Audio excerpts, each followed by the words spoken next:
Today, I have the great pleasure to speak with Courtney Stanley.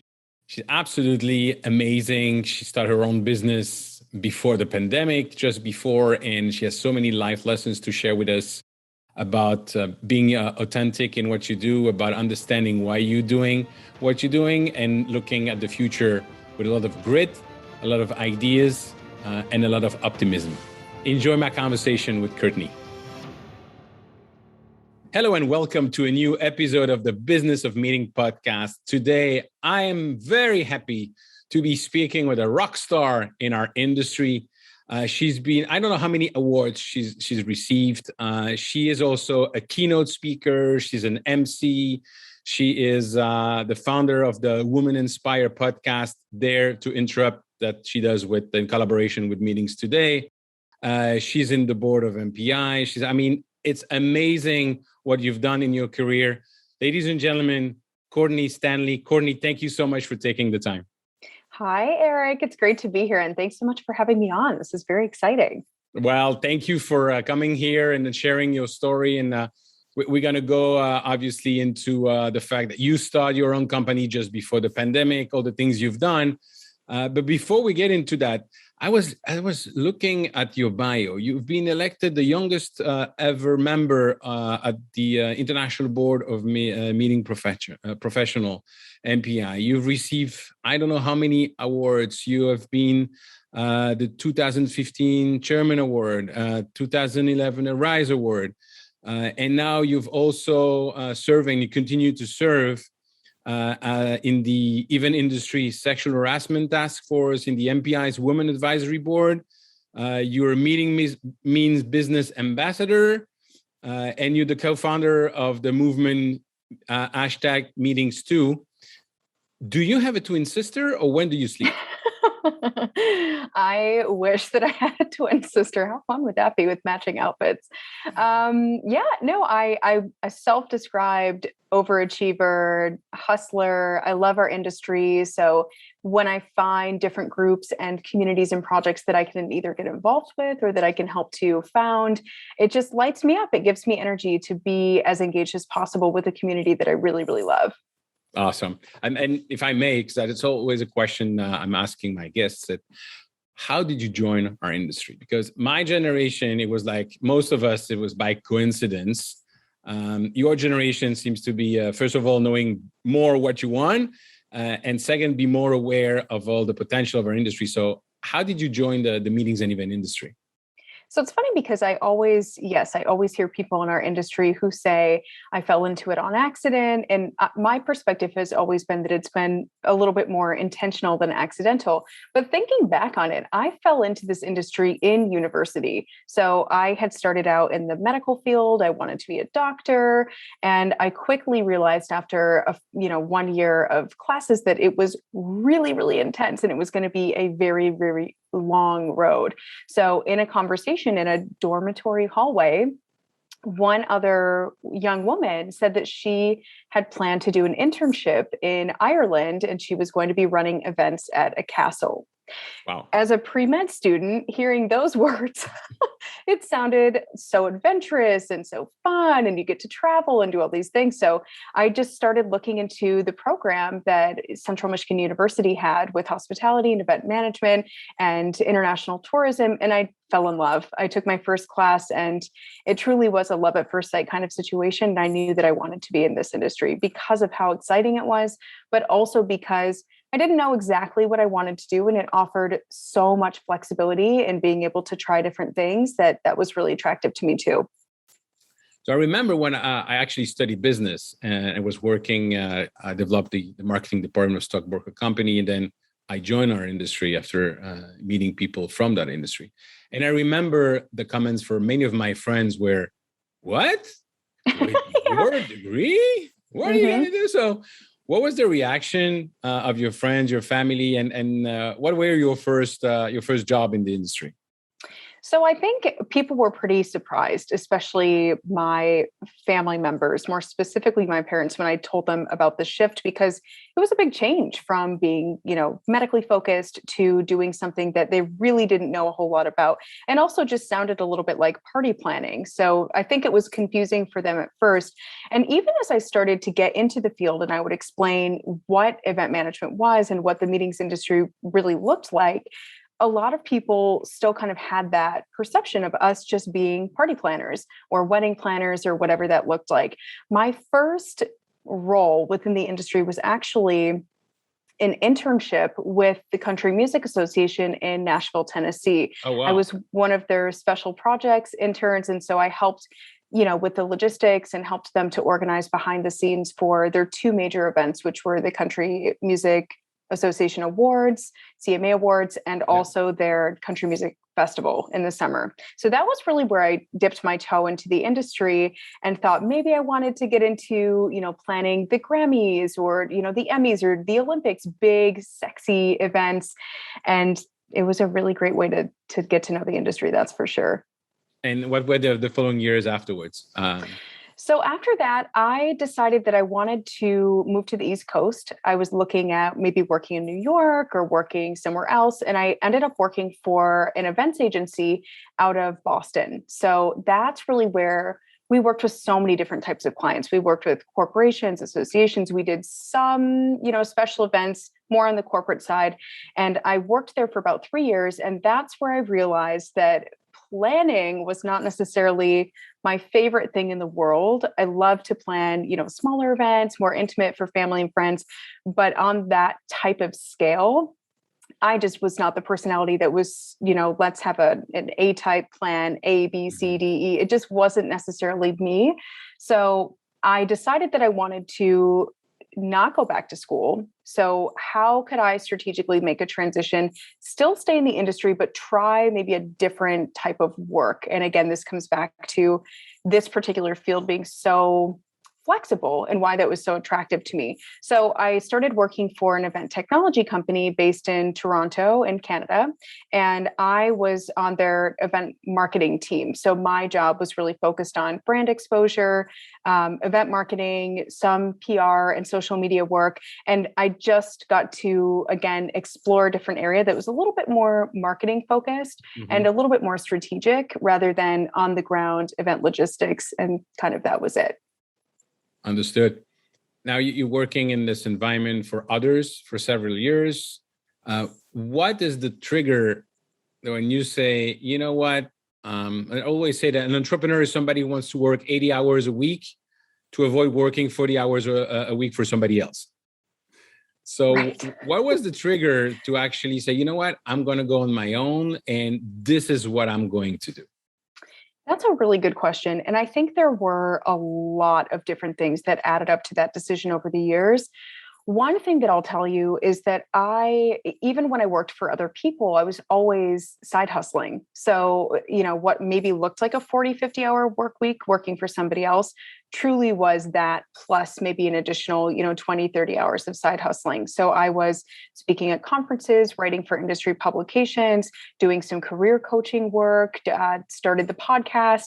And all along the way, I started to see that particular area grow in my career significantly over about 8 years.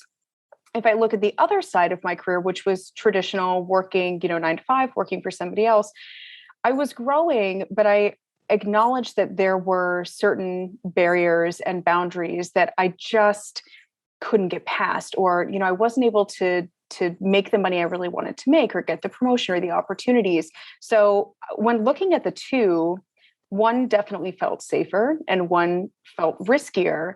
But in terms of growth, one was very, very clear in terms of the exponential possibility of being able to do whatever I want to do and not really have anybody in my way except for myself.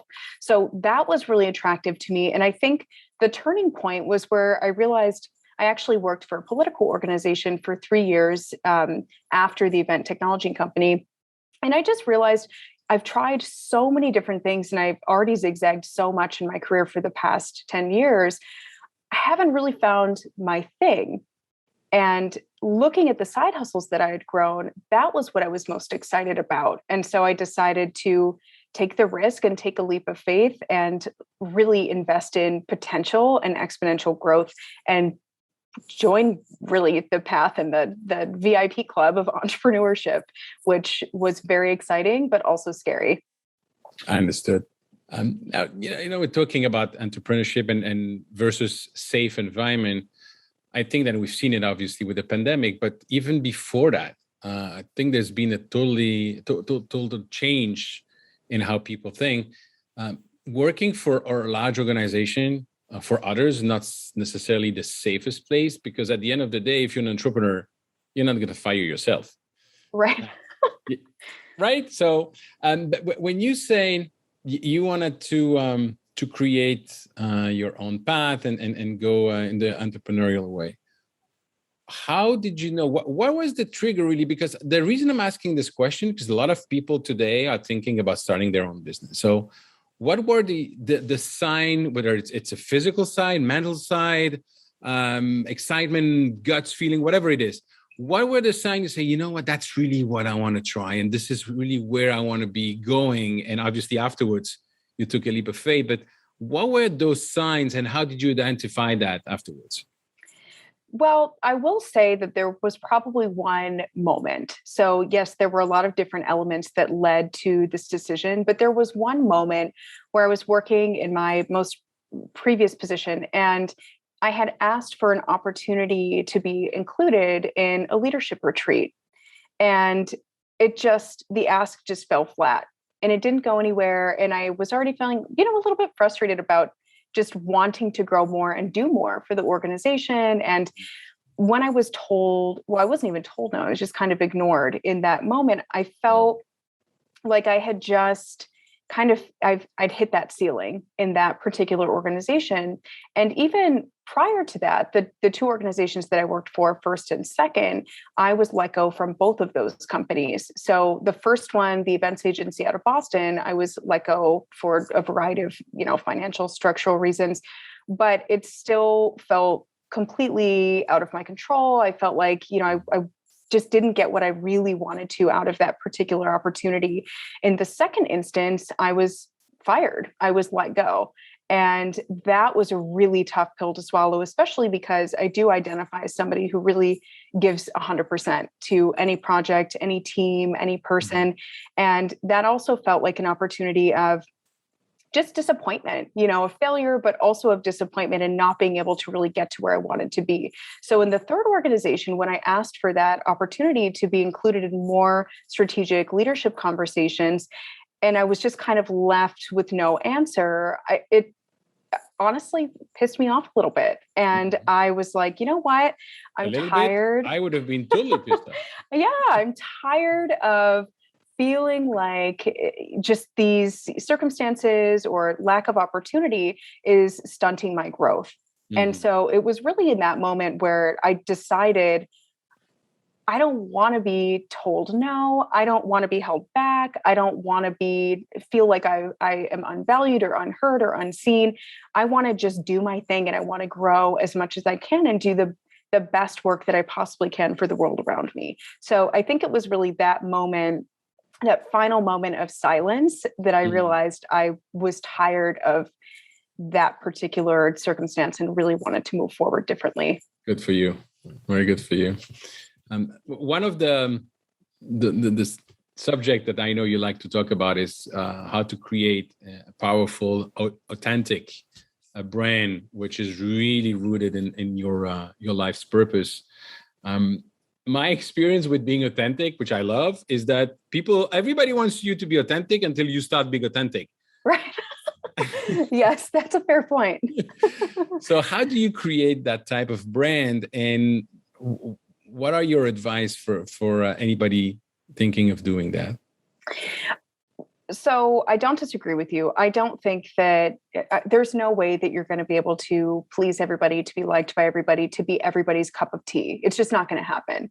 So instead of trying to be what other people are asking for or what you think that you need to be for them, it makes so much more sense in so many different ways to just simply be yourself. And what I've seen happen is that the more that I am myself and I'm not afraid of the people who maybe don't connect with my message, or the people who maybe just don't connect with me as an individual, the more that I stay the course and do things that feel right to me, the more that I attract the right people into my network, the right opportunities, the right clients, the right type of work. It has worked very, very well. But I think a lot of times it really is that fear that people aren't going to be liked by somebody, or that they're going to miss out on an opportunity that, maybe they wanted, they thought was right for them, but in the end actually maybe wasn't. So when I coach people or I do keynote presentations on really leaning into your authentic brand and building your brand, one of the places that I like to start is, first of all, who are you? You have to actually know who you are, what you're skilled at, what you bring to the table in terms of value. But then you also need to know, how do you want to be seen? How do you show up to the people around you? And are you actually being seen and perceived in a way that is aligned with who you see yourself as? And if not, how can we adjust some of that behavior, some of that messaging, some of that focus so that you actually are seen and perceived the way that you really feel and want to be? And I think to your point, I see that with more and more with brands in general, we're taking a stand. I can name several brands that I hate for what they've said, but at the end of the day, I'm not even sure that they're truly conveying a message, but they're looking at the data and they say, okay, these are the people we're going to please, or these are the best customer we could have. But when it comes to your own personal brand, I can only concur with you. It's don't try to be somebody else, and you're not going to please everyone. So no, you can be respectful without agreeing with everybody. Of course. I mean, personally, I think that being kind to everybody and treating everybody with the same level of respect is really important. And that it actually is part of my brand. That's a part of who I am. But I also think that it's harmful to your brand to operate in a way that doesn't feel real and authentic to you. So yeah, I think always trying to just lead with who you are and who you don't want to be too. Get rid of that, acknowledge it, see it, change it, whatever you need to do to make sure that you are evolving into the person and that you're proud of the person that you really are, and the right people will come. I admire people like you that can be kind with everybody, because there are some people. Oh my gosh. Yeah. Not everybody. Not everybody. I mean, we're fortunate. I think we both know a lot of really kind people, but of course, there are all kinds of people, and if I do see people who maybe don't operate with a certain level of respect or kindness toward other people, that there is something deeper that's going on within that person that they just need to focus on a little bit. Another aspect of the content you speak on, which I really like, it's based obviously on your experience. You mentioned that you've been fired once from a job. Now, right or wrong, there's a lot of people in the same situation that have been furloughed, that have been laid off, obviously with the pandemic. So it's not even about them, but that's the situation. How did you rebuild your own sense of worth? And how did you rebuild your confidence after that? I think that would inspire a lot of listeners today. Yeah, that's a really important question to ask. And I feel that it's really important because in my personal experience and also in, just having conversations with other people in our industry who have been let go for whatever reason, confidence is probably one of the things that suffers the most when you're let go, especially if you're let go in a way that it catches you off guard or it doesn't feel right. I would say that it is really, really important to make the distinction between truly, or just to understand that you are not your job. So your worth as an individual contributor, as a person, as a human being, your worth is not connected to work. So just because you get fired or you lose your job or you're furloughed doesn't decrease your value, and it doesn't decrease your worth as a person. So that was a really important lesson for me to learn along the way, especially because, just being honest, getting back to the first little bit of conversation we had, my personality type is very much the achiever. And it's a beautiful personality to have, but it's also, both a blessing and a curse, because a lot of times people who have that achiever personality associate worth or value with victory. So if you fail, if you lose, if you're embarrassed, if you're ashamed, especially professionally speaking, you feel like you've kind of been knocked off that pedestal that is the foundation for your value and what you bring to the table.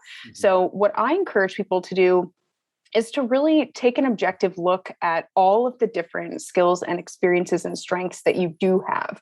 So making a black and white checklist of everything you've accomplished, education that you've worked so hard for, the different experiences that you've had professionally and personally. But sometimes it takes a little bit more than introspection or, looking at a piece of paper for us to rebuild our confidence. And that's where I highly encourage people get a little bit of support too. If you're feeling a little bit lost, or you feel like if you feel like a loser because you lost your job, first and foremost, you're not a loser, and losing your job is extraordinarily common within any industry, but particularly within our industry right now. So it's not abnormal for you to be out of work at some point in your life. But going out and seeking support from people who really know you and are encouraging of you and supportive of you, and asking them, when you think of me, when we interact, when you see me, what do you think is really unique about my style? Or what knowledge do I bring to the table, that you really find impressive or different from what maybe the person on your right has to bring to the table? And just getting a little bit of that feedback can also start to just help rebuild your confidence in a way where you remember who you are and what you bring to the table, and that your worth is not directly tied to the job that you had last year. That's a great point. When you found yourself in that type of situation, who did you reach out to? Do you remember? I sure do. I sure do, because they're the absolute best people. So Trevor Louis is one of my mentors. Yes. He's been in the industry for ages. He actually was my first professional mentor at the very start of my career. And he has always been not just a cheerleader, but a little bit of reality check in so many different ways. But he has always been very helpful in encouraging me to really see what's there and not, listen too much to my inner critic, or not to feel like I'm a failure because I got fired or whatever it may be. He's always been a really just strong companion to have in my professional life. And it's been super, super helpful to have his voice in my ear during times that are maybe a little bit more challenging. Yeah, he's a wonderful guy. Yeah, he's the best. He's Canadian. He sure is. Is that the reason why he's so nice? Maybe, or because he eats really good food all the time, and it probably puts me in the best mood. Yeah, exactly. I should invite him one day as well. Please do. Yes, absolutely. When you're talking about you not your job, I really love when you're saying there. A lot of people today found themselves in a situation where they're not happy, or they don't have a job anymore, and are thinking of starting their own business. One of the things that I always say is be aware that you're coming from company XYZ, organization XYZ, and you're nothing anymore in that type of brand. If you want, you're on your own. Not only you're not from that company, but you don't have all the same environment. You don't see people. So get out 2 or 3 times a week. Make sure you're seeing people. Make sure you create your own personal advisory board. But what other advice you have to overcome setbacks in life and to, keep on walking and knowing that things are going to get better? I mean, I always believe that if there is a setback, if you're facing some sort of setback or curveball, which so many people in our industry have over this last year and a half, and of course before that too, but I personally believe and have experienced that there is so much to learn in those darker situations where maybe, you've kind of been knocked off guard by something like a pandemic and you've lost all of your income for the year and now you're scrambling, you're losing staff. There are so many silver linings, so many opportunities to grow, and so much to learn anytime that there is a setback. So, you were talking about lessons learned and advice, for entrepreneurs. And listen, I think being an entrepreneur is a beautiful thing. I think that I think it's risky. It's extremely uncomfortable, but I also think that in discomfort is where you find the most growth.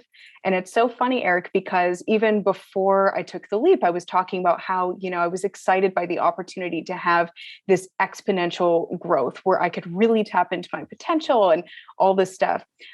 Well, be careful what you wish for, because I launched that business literally right before the pandemic hit.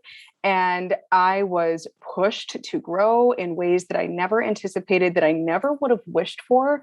But now looking back, I'm really, really grateful for, because if my first year of business, and I'm in my second year now, if my first year of business had been easy and all of the contracts that I had lined up had stayed and nothing canceled, I wouldn't be the person that I am today. It took a really tough year of grit and of really understanding why I decided to do this work. It wasn't just for, the flexibility, the unlimited financial gains. It wasn't just those things, because those things disappeared pretty darn fast when the pandemic hit. But it was really getting back to my why and my purpose of wanting to have meaningful conversations and to share ideas and thoughts and content, and to hear ideas and thoughts from other people, to be able to make greater changes in our culture and in workplaces and all of that stuff. And when I didn't have any money coming in last year at certain times when things started changing so quickly, I had to decide, am I going to go back to a comfortable paycheck? And I could have easily done that. Or am I going to push forward? And even if I don't make a dime this year, is it going to be worth it? And I decided I would rather give 100% and either succeed or fall flat on my face, but I would rather know that I gave it everything that I had, and then see what happens from there, so that I couldn't really make excuses for myself. So I personally think that 2020 for me was an extreme curveball, but there were so many growth opportunities and learning opportunities to get to know myself better, and to also become a stronger person and a way smarter business person. Love it. Absolutely love it, Courtney. And as you say, you win or you learn. Yes. That's for sure.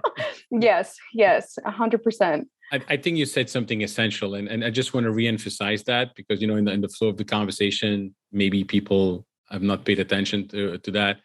And you say, going back to your why, your purpose, it is so important when you start your business to think about why you're doing this, and to write it down, and Yes. to write down your vision of where you see yourself, even in 10 years. Because in those moments that you describe, that's where you need to go back to it. You always hear about the next unicorn, the billionaires, and here and that. We don't hear about the daily challenge and the roller coaster of the entrepreneurial life. That's exactly what you described. So knowing where you want to go and why you started that in the first place, absolutely, that's phenomenal.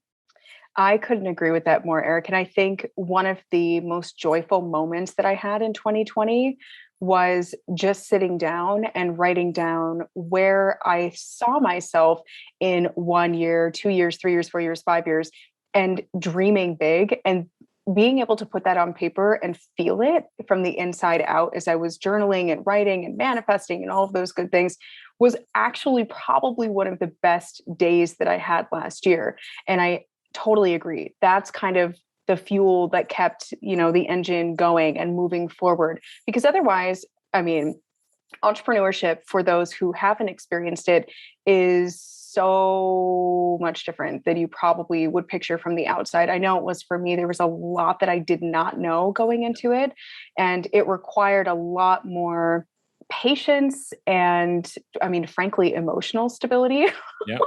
than I think I ever imagined that it would. I had somebody ask me the other day, is it as glittery and golden as it seems? It looks like you have it all together and all this stuff.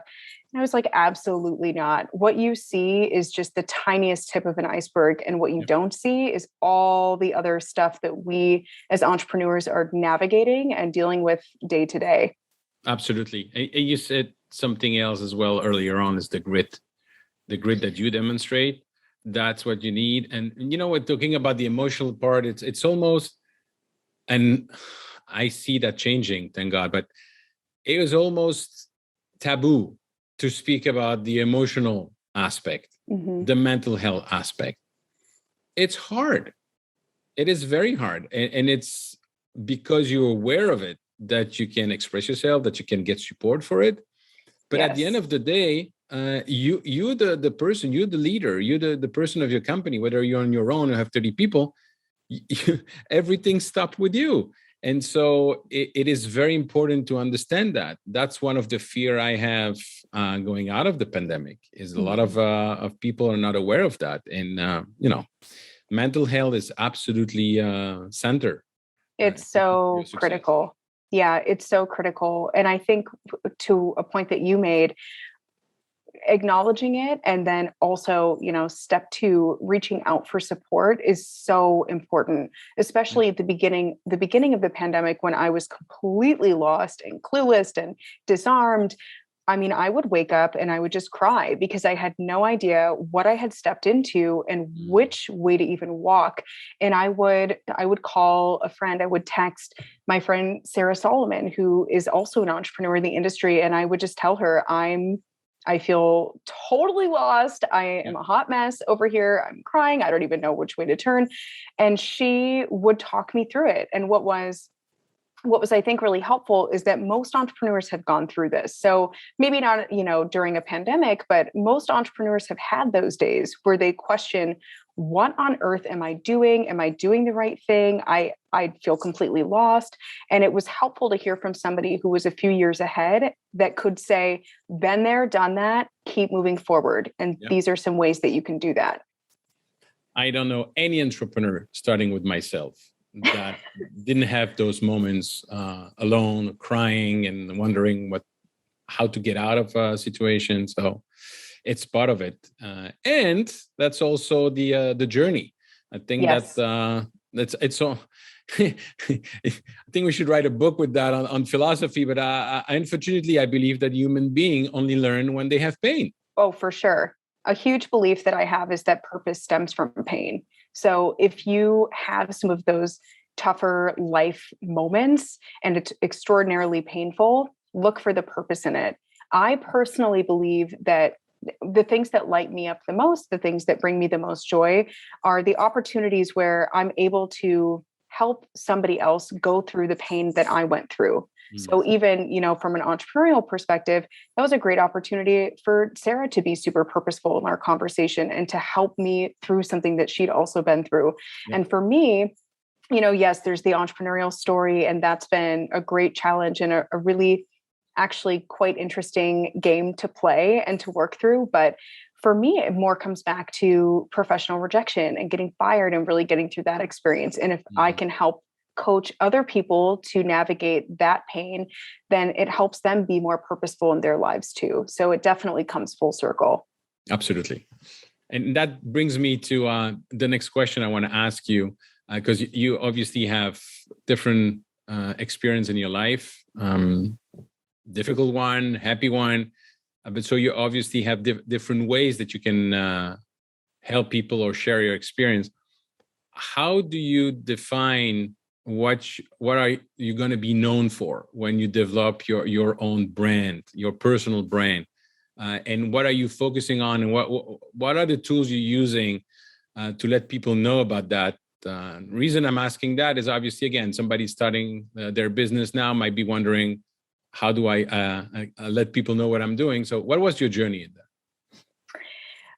So to answer the first question, what do I really want to be known for? And what do I want my brand to be? I mean, first and foremost, I want to be known as somebody who has courage, to have conversations that maybe aren't regularly or typically had, specifically around, professional experiences and that kind of thing. But I'd like to be known as somebody who's not afraid to have a tough conversation. But I also want to be known as somebody who has shown that it's absolutely possible to create the life that you want. So regardless of, painful circumstances or things that have happened in your life, you absolutely can walk forward and you can change anything and everything about your career, about who you are. You can change at any time and you can be successful in a different way. So especially for people who maybe lost their jobs and that kind of thing right now, this is only the beginning. It's not the end. This is a brand new chapter where you're able to really walk forward. And it could be in a different direction, which is really, really exciting. But even backing up and asking those questions, what am I really passionate about? What do I feel like my purpose really is? What impact do I want to make? What do I want to be known for? Those are really important questions to ask.